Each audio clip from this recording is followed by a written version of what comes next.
Howdy folks, this is Shane. Welcome to an international edition of Guitar Search Saturdays. This is episode 29, filmed at Tremolo Musik Boutique in Malmö, Sweden. Yes, that's right, it's a hell of a long way from Melbourne, Australia, all the way over to Sweden. But no trip to another country would be complete without checking out the local guitar shops, so a huge thanks to Tremolo Musik Boutique for allowing us to come through with the camera and to check it out. Today I'm also joined by my good friend and fellow guitar nerd Shania, so we're going to go in and check out what they've got and also hopefully test out a few things along the way. Just quickly, I have to mention, if you've ever thought or haven't thought about going to Sweden, I can highly recommend it. It's such a beautiful place, the people are lovely, and there really is something for just about everyone, no matter what you're into. The countryside is fantastic, and the cities are also really, really nice. If you do enjoy this international edition of Guitar Search Saturday, please give the video the thumbs up, and don't forget to share it online with your friends on social networks or wherever possible. Thank you so much. Let's go in and take a look. There was a whole lot of people right at the front of the shop, so we'll come back to that a little bit later on. We'll head down and we'll check out some guitars. This is pretty cool. Here we go. Hey, here we go. We're off to a good start. So we have a wall of Fender and Squier electric guitars. It's really quite impressive how far the Fender reach is globally. Walking into the shop, I didn't know what to expect, but it kind of reminded me of some of the places I've been in back home. Let's check it out.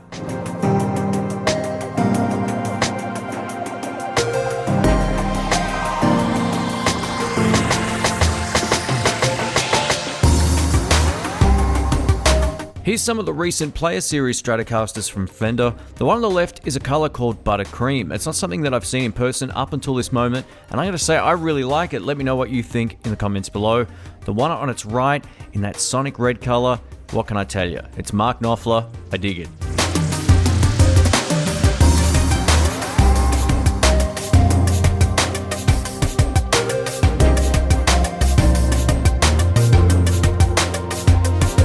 This is the bog standard Fender Mexican Telecaster in two-tone Sunburst. These guitars are an absolute workhorse. It doesn't matter if you're a gigging musician or if you're just wanting something you can track with. These are a really great guitar. In terms of value for money, some of Fender's best in my opinion.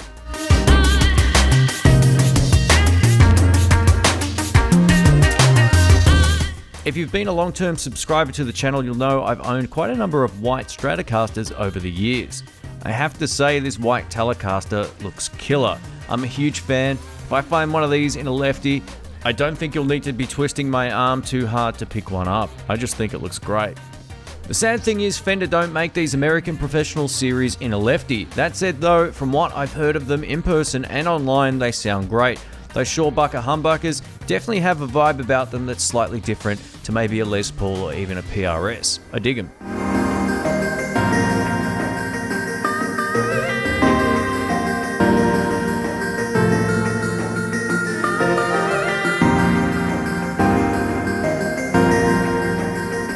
This is the standard Jazzmaster guitar, and I love the setup on this. It's nice and simple. Two humbuckers, a three-way toggle switch, a volume and a tone control.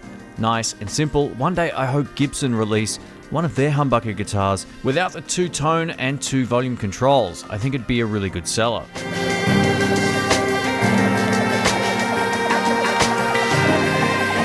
This particular guitar is another one I don't run into very often in any shop that I've been into. This is the Fender Mustang electric guitar, not to be confused with their range of amplifiers. This is a two single coil pickup electric guitar with a volume and a tone control, as well as a three-way toggle switch. Some people seem to think these particular pickups are noiseless or lace sensors or something just based on the visual design of them, but they're not. They're straight up single coils. Pretty cool guitar.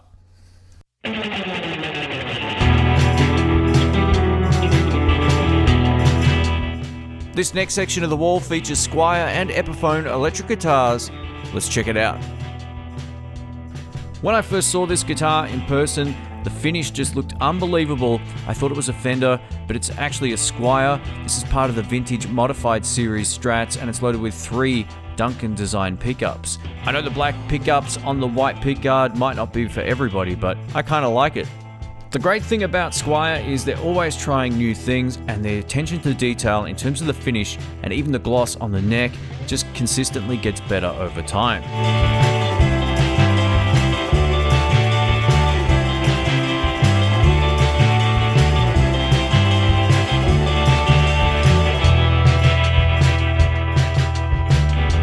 I thought this might make for an interesting experiment. This is an Epiphone Les Paul electric guitar, pretty much a bog standard guitar you could get just about anywhere, including in Australia. Any music store you walk into that carry these will have them hanging on the wall.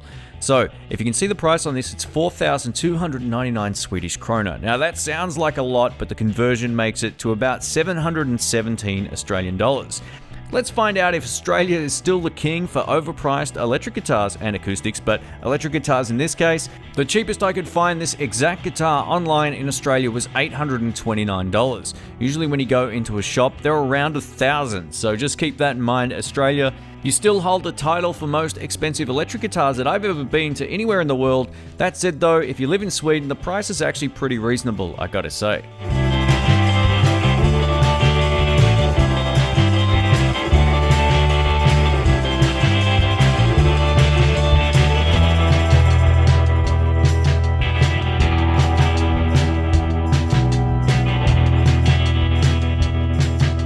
There's three things I love about this Les Paul. Firstly, it's loaded with P90 pickups, which are fantastic. The gold hardware looks really good up against that matte black finish. This is a guitar I've never seen in person up until this point. It looks pretty awesome. Let me know what you think.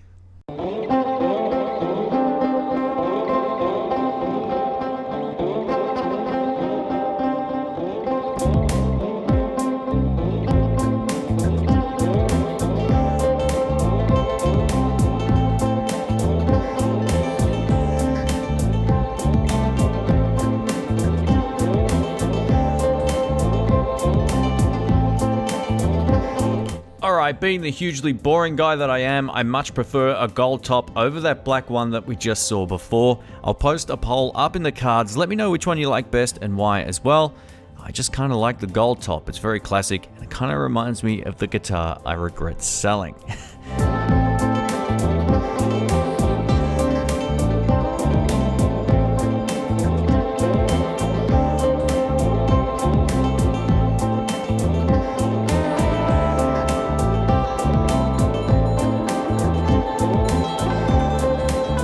This Epiphone Flying V looks totally bad to the bone, or should I say, born under a bad sign.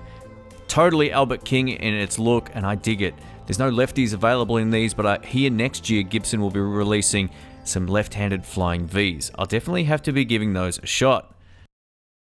Just above where you're looking right now, there's a guitar missing. My friend Shania just grabbed a mint green SG off the wall. Let's go check it out. Let me steal some licks.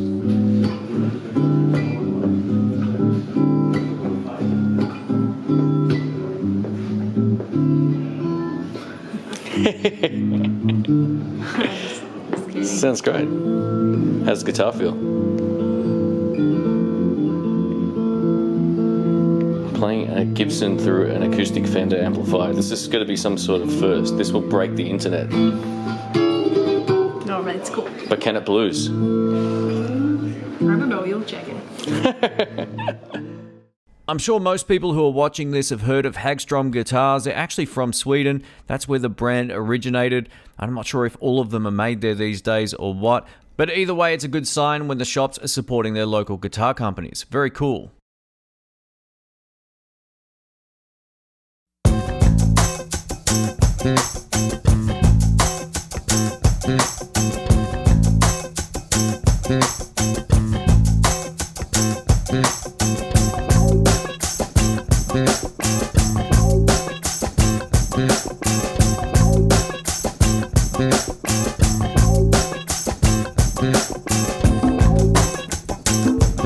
Here's something you don't see every day. This is the Line 6 Variax. This particular guitar is something that some people swear by and others can't stand. I know a couple of musicians who use these when they play live and they say they're the most versatile guitar on the planet. You can essentially make them sound like a Strat, They can also sound like an acoustic guitar as well. It has lots of different models within this particular axe, and the cool thing about it is you can simply change your tuning at the flick of a dial as opposed to actually physically retuning the instrument.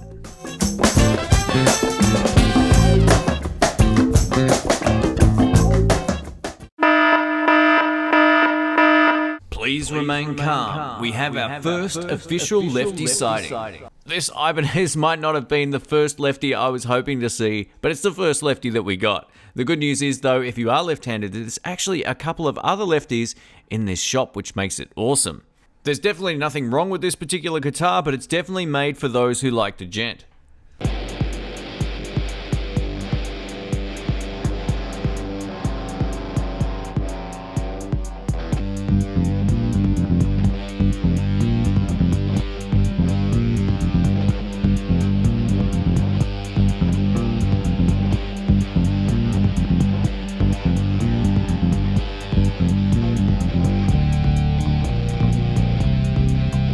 Tremolo Musik also offer quite the selection of effects pedals for guitar and bass.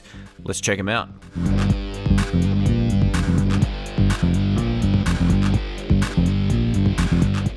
Hey, cool, this is the first time I've seen the Mooer red truck in a shop. And yes, I say it Mooer because it's M-O-O, like moo, not more. Anyway, so that's the way I pronounce it. The Mooer red truck is basically an all-in-one pedal. It has an analog boost circuit, an analog overdrive, as well as an analog distortion, and then goes into digital territory, featuring some tremolo and modulation effects, as well as some delays. It also has a built-in tuner, so it's kind of like an all-in-one. Most of the functionality on the pedal is pretty good. There's a couple of things about it I wish they had have changed slightly, like making the boost completely independent. But anyway, overall, it's a pretty decent pedal. I've done a review, so I'll leave a link up in the cards.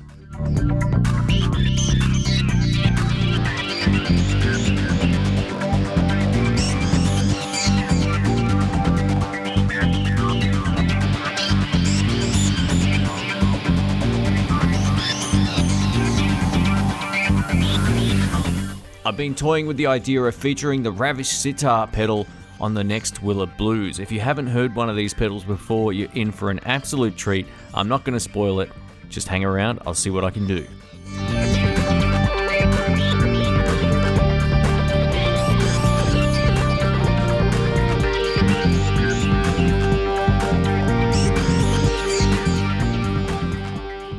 Tremolo Musik also offer a huge range of amplifiers, including some of my favorites, maybe of all time. Let's go check them out.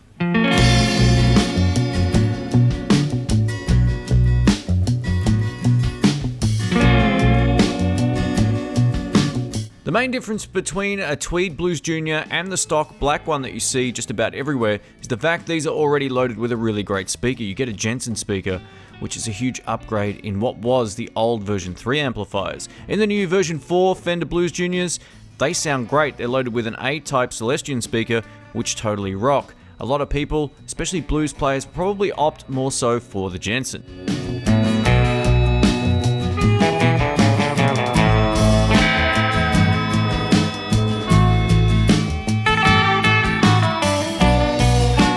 This DeVille 212 is an absolute monster. If you're looking to play an amplifier without any pedals, this is the first one they've ever made where the drive channel actually totally rocks. It sounds better than a tube screamer going into the clean channel.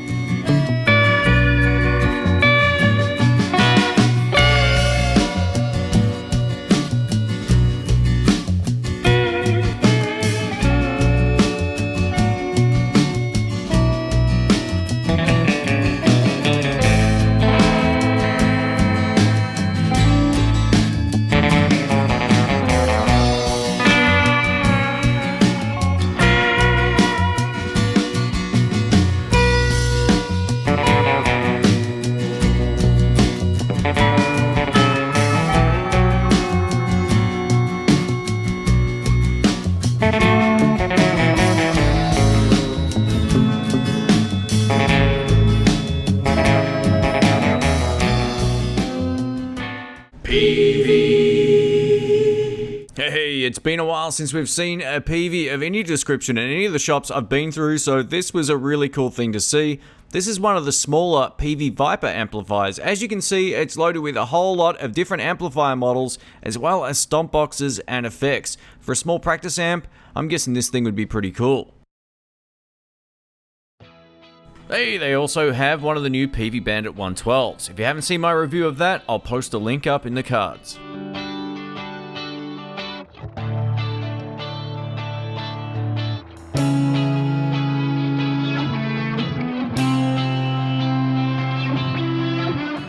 In terms of my top 3 Fender amplifiers of all time, it would be no question that the Fender Super-Sonic 60 would be one of those. I'm not exactly sure where it would rank, but tone-wise, these things are an all-in-one amplifier. You get 2 really musical clean channels. The Bassman clean channel is slightly better than the Vibrolux style clean channel in my opinion, but it's all subjective stuff.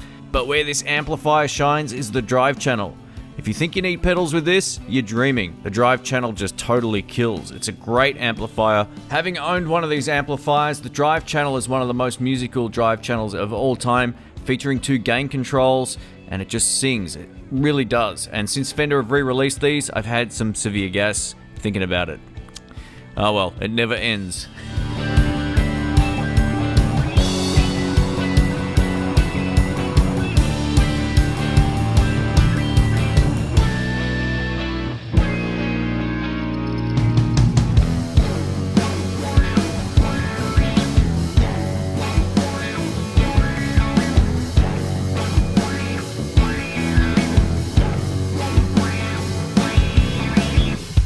That logo absolutely rocks. I have a few friends in their 50s. I should try and find that on a t-shirt for them. That'd be hilarious.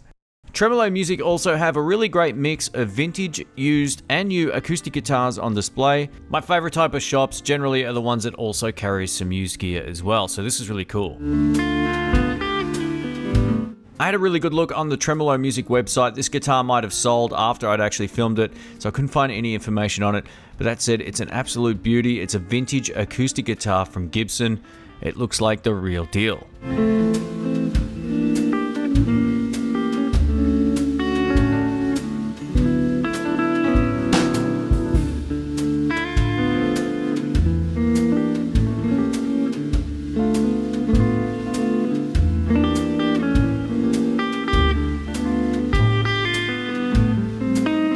There's brands from all over the world all in this one shop, which is fantastic to see.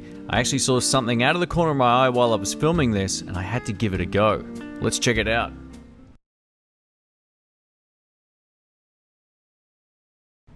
Come to think of it, this might have been my ideal acoustic electric guitar. It looks like a Telecaster, it sounds like an acoustic, it's got a piezo pickup in the bridge, so it definitely does the business. Let's check it out. There's 2 things that make this acoustic guitar unique. The fact I've never seen one before, and the fact it's also a Lefty. I did test out this acoustic guitar unplugged, but it didn't sound that great, but plugged in, it sounds like the real deal. Let me know what you think.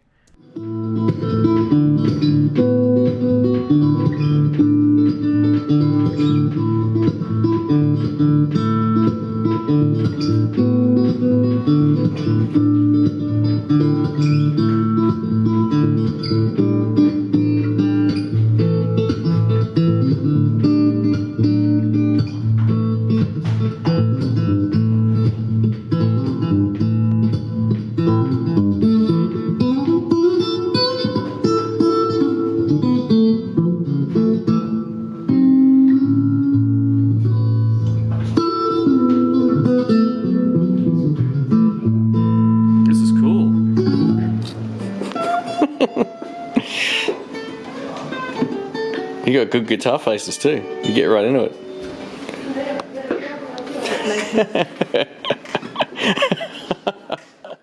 It's official, I've now been out guitar faced.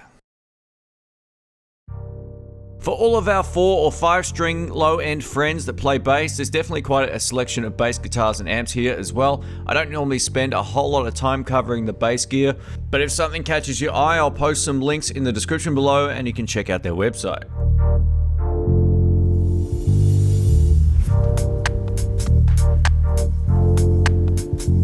The front of the shop is just stacked full of DJ and recording equipment, as well as lots of different rack units as well, and a lot of stuff I'm pretty unfamiliar with. It's great to be able to go into a shop where they've got just about everything, even some stuff like compressors and studio monitors. Not every guitar shop will carry that kind of stuff, so it's great they've got this stuff set up, and you can go in and use it and test it out and see how things actually sound in person, as opposed to just buying it blind online.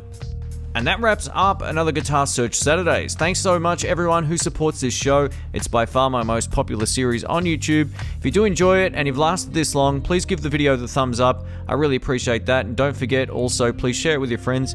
If you're new to the channel and you want follow-up episodes, hit subscribe and also click that little bell next to it. You'll get notifications when new Guitar Search Saturday videos go live. A huge thanks to the guys at Tremolo Music for allowing myself and Shania to come through and film this episode, as well as have some fun on their instruments and so forth. It was a whole lot of fun. This is a really great shop. As my first experience in a guitar shop over in Scandinavia, I think this was a pretty cool place to visit. And like I said earlier a few times, this shop has pretty much something for everybody, which is always awesome. Lastly, a massive thanks to all of my Patreon subscribers, and a special thanks to Colin, Jamal, Kristen, Mike, Peavey, and Todd. I really appreciate all your continued support, so thank you so much. If you'd like to head over to Patreon and support the show, you'll get access to backing tracks and a whole lot more. If you'd like to binge watch some more episodes, I'll put the full playlist up in the cards. Thanks again for watching. I'll see you on the next one. See ya.